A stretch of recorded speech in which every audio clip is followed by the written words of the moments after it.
Om Shanti. Welcome to another Yoga Small Talk. And the topic for this series of talks is happiness, the science of happiness. So we all want to be happy, of course, but instead of being happy all the time, we find ourselves a little happy and then a little passionate and angry, and then a little depressed, and again angry, and again depressed, and again happy. And it's almost like we don't control it. It's almost like it's happening and we just have to learn to live with it. But the yogis tell us no. There is this science that can teach each and every one of us how to control it, how to reach this happiness that is more long-lasting, that is more well-established. And this is a science about which Swami Shivananda writes that it is of vital importance to each and every one for their progress and happiness in life. Without this knowledge, one will be forever bound by sorrow. In this knowledge, we have the secret of success in worldly life as well as in spiritual life. Therefore, one must acquire this precious knowledge. And this knowledge is the science of the gunas, is the science of the qualities of nature. Guna mean quality, and the three gunas are sattva, rajas, and tamas. And they pervade everything in nature. Swami Shivananda says, the knowledge of these three gunas which hold the entire universe and all creatures under the sway. And this is coming from the introduction of chapter 14 of the Bhagavad Gita. I'm using this book. This is like a pocket-size edition. You can see it's about the size of my hand.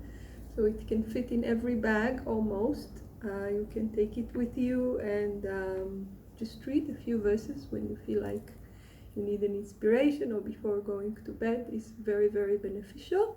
It is also available online on the Divine Life Society's website. So what are the gunas? Chapter 14, verses 11 through 13. When through every gate sense in this body the wisdom light shines, then it may be known that sattva is predominant. So sattva is wisdom, is light, and when sattva is there, we feel happiness. It brings happiness. Greed, activity, the undertaking of actions, restlessness, longing, these arise when rajas is predominant, O Arjuna. So rajas is this tendency to act, and when rajas is there, we feel passionate. Darkness, inertness, heedlessness, and delusion, these arise when tamas is predominant, O Arjuna. So tamas is inertia, is dullness. And when tamas is present, there is ignorance and there is delusion.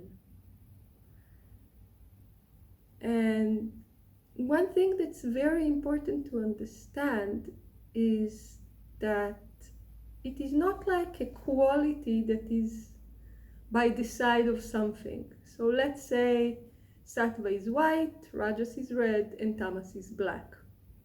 So today I'm wearing sattva, I'm wearing a white dress. So is there still me and the white dress?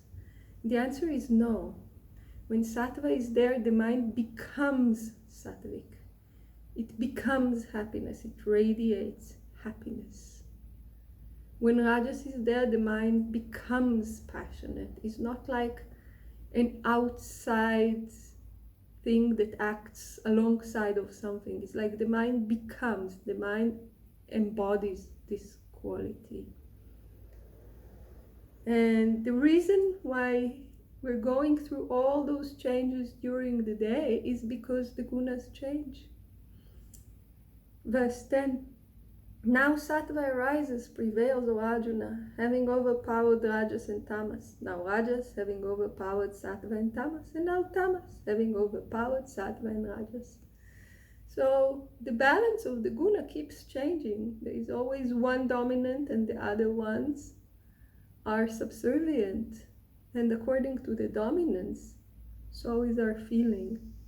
Now sometimes we can really easily put our hand on it. So our finger.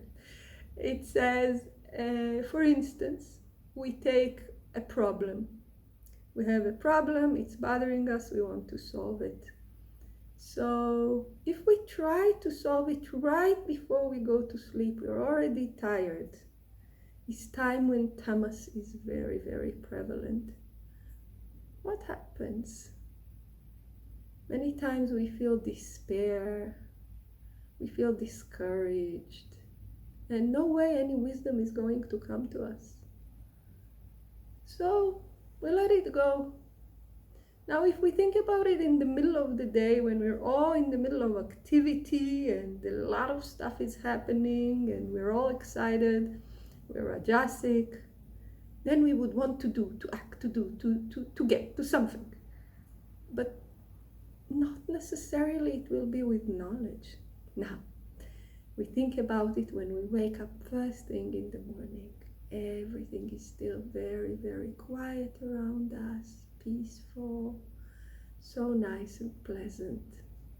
And we just bring the problem into our mind when we are still in this very sattvic mode. We showered, we have clean clothes on, we bring the problem to mind. And the solution just comes because we have this light of knowledge. And the yogis tell us you can establish yourself in sattva. So you will establish yourself in this knowledge, in this wisdom, in this happiness. How to make it happen? In further talks. Om Shanti.